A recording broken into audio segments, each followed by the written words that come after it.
This is a test of NOAA Weather Radio's warning alarm systems. The attention signals you just heard will automatically activate special receivers to warn of the impending hazard. Reception of this broadcast and the warning alarm feature will vary with distance from the transmitter. This test is conducted each Wednesday between 11 a.m. and noon, but may be postponed if there is hazardous weather in the region. In that case, the test will be held on the first available good weather day.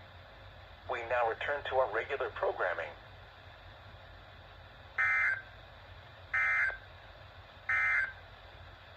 Here are the 11